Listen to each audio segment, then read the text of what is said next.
जी अस्सलाम वालेकुम वरहमतुल्लाहि वबरकातुहू। जनाब अज माशाल्लाह 2024 की कुर्बानी दे माशाल्लाह बकरे आ गए ने। 5 बकरों की लाट है, लेकिन वीडियो ने मेरा शुरू तो लैते आखिर तक वाच किया करो कि तुहानू अच्छी तरह इन्फॉर्मेशन होवे। तो पहले नंबर पर माशाल्लाह प्योर खट्टा मक्खी चीना मदरसा नस्ल का माशाल्लाह डबल हड्डी माशाल्लाह पठोरा ही ने, और माशाल्लाह तोता फेस च ने, और पक्का खीरा पठोरा ही ने, और वेल कमाल दी। अगर ये कोई ब्रीडिंग क्वालिटी वास्ते बकरियां वास्ते रखना चाहे फिर भी कमाल दी चीज़ ने।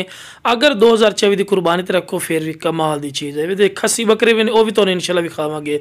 तो लो भी दूसरे नंबर पर आ गए ने माशाल्लाह हुसन और खूबसूरती दी माशाल्लाह खीरी ने, और डिमांड ही बिल्कुल जायज़ और मकूल हो सी।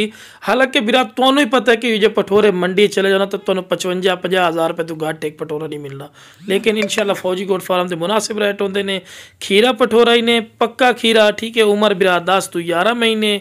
तिला बिरा चारा भी खवा के विखा रहे कि सेहतमंद और माशाल्लाह एक्टिव है। तिला बिरा खस्सी पठोरा आ गए ने, प्योर खट्टे मक्खी चीना मदरसा नस्ल का माशाल्लाह पठोरा ही ने। वेखो जी पठोरों के पैर बनने क्योंकि तुहानू वीडियो बना के चेक करवानी होंगी है। तो शुरू तो चारा भी खवा के विखा रहे हैं कि तुहानू अच्छी तरह इन्फॉर्मेशन हो कि कोई नुक्स है वाला जानवर नहीं, सेहतमंद और माशाल्लाह एक्टिव है। हाँ कोई मेरे को आके लवना चाहे बिरा खस्सी पठोरा ने भी वाजे गल कर दे, खस्सी ने तो पक्का खीरे ने। मेरे को कोई आवना चाहे जनाब मेरी लोकेशन लुडन शहर जिला विहाड़ी, लुडन मेन अड्डे ते UBL बैंक और PSO पंप के बिल्कुल सामने। इतने तुसी आके भी लै सकते हैं। तो कारगो की सहूलत माशाल्लाह आल पाकिस्तान मौजूद ही ने। तो लो बिरा कन्ना दे लापर चेक करो, चंगे लंबे कन शौक वाली चीज़ ने। तो पक्का खीरा है पे धुंधा हो जासी। तो लो बिरा चौथे नंबर पर आ गया ब्लैक मक्खी चीना जनाब पठोरा ही ने, और डबल हड्डी। जितने पठोरे ने बिरा इन्हों की हाइट 32 तो 33 इंच ने। जो भी गल करांगे इंशाल्लाह कन्फर्म, और खूबसूरत और न्याब तोहफे ने। वेखो ना बिरा ये जो ब्लैक मक्खी चीना तो 55-60 हज़ार रुपये तो घट हकीकती गल नहीं मिलना जितनी कि महंगाई हो चुकी है। लेकिन इंशाल्लाह फौजी गोट फार्म दे वो पुराने रेट हैं, बिल्कुल मुनासिब रेट तक पक्का खीरा ने।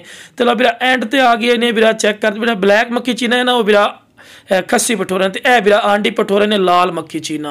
ये एंड ते पठोरा ने आखिरी नंबर वाला माशाल्लाह दी वेल चेक करो, झालर कन्ना दे लापर, और माशाल्लाह हर पॉइंट लो माशाल्लाह जबरदस्त ने।